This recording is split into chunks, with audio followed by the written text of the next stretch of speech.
Some fruit flies are about to make you lose your mind. Here's 3 things you can do. First, you can make your own fruit fly trap. What you'll need a couple things. You'll need a container, bowl. It doesn't have to be anything fancy. You could even use a solo cup.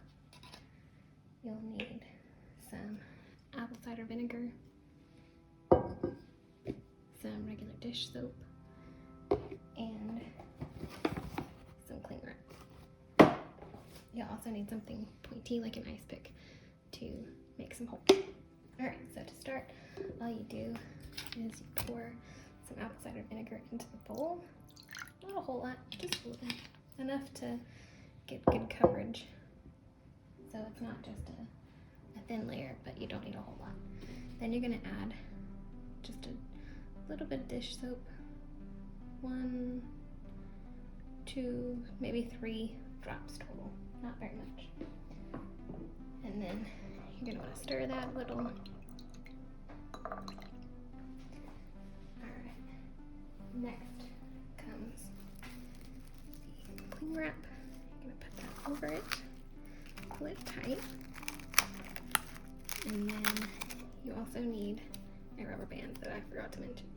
So put the rubber band over that, top of that, please tighten it up if needed.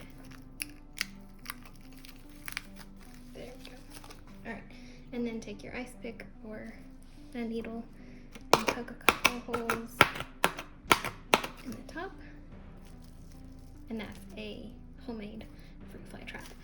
Basically, the fruit flies will fly into these little holes because they're attracted by the smell of the apple cider vinegar. Once they land in the liquid, because of the soap, it creates a barrier so they can't get out, and they drown and die. And if they don't land in the liquid, so they're trying to get out, they can't normally find these little holes to get back out. They're not exactly the smartest of pests. Alright, so that's the homemade option. Another route you could go would be to get one of these electric bug killers. They have a micro USB charge port. They have multi-functions.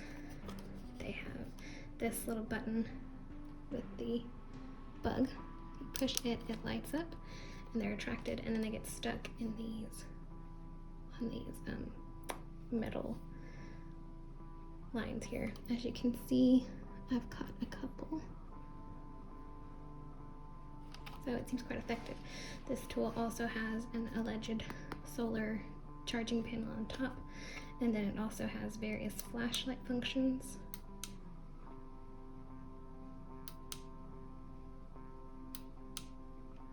I like to take it with me when I go for walks in the evening. I leave the pest part, the light on, and then if it gets darker before I get home, I just throw on this bottom ring of light so that people can see me more easily. Alright, if these pests are not coming from a rotted piece of fruit or something that you can easily dispose of and they'll die out, if they're breeding and living in your houseplants, I have an answer for them too. So the answer is really simple. Just get old-fashioned clay sand, like from a sandbox. If you add a couple of cups to your indoor plants to cover the soil well,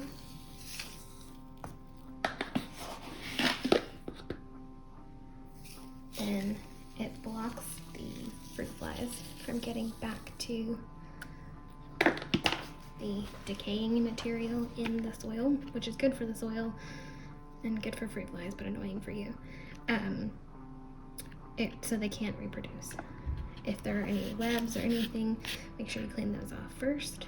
Put a couple of cups of sand in there and then tap it. Give it a little shake to see if you need to add a little more. I think I need a little bit more over here on the edges. So the sand acts as a barrier, as I said. They can't get to the decaying matter, the fertilizer and all of that that's in the soil. But so they die out. But the sand just acts as a barrier for them. Water, when you water them, will go straight through it, you know, like it does outside or anything like that, or at the beach. So it'll filter through, it'll get to the plant will get its water that it needs. The sand doesn't hurt the plants, it really just provides a barrier between the organic matter in the soil and the fruit flies that are floating around. So if you have indoor plants and you've noticed that around them you've got some fruit flies, give this a try, because I've had great success with it. I have several avocado plants that I have started, and they're currently indoor plants because of the cold and because of squirrels. So this seems to be working, and I haven't had any complaints. Alright, when you go to watering these plants after they've got sand, I try to water closer to the root, to the stem, to the nut, to the base, to the whatever of your plant, and then it will soak up through the sand. As you can see, I try not to water around the edge because that kind of washes it away and it gives the fruit flies an opportunity to get back in there under the sand. So as long as you have a barrier all the way across, you should be good. Let me know what you think in the comments.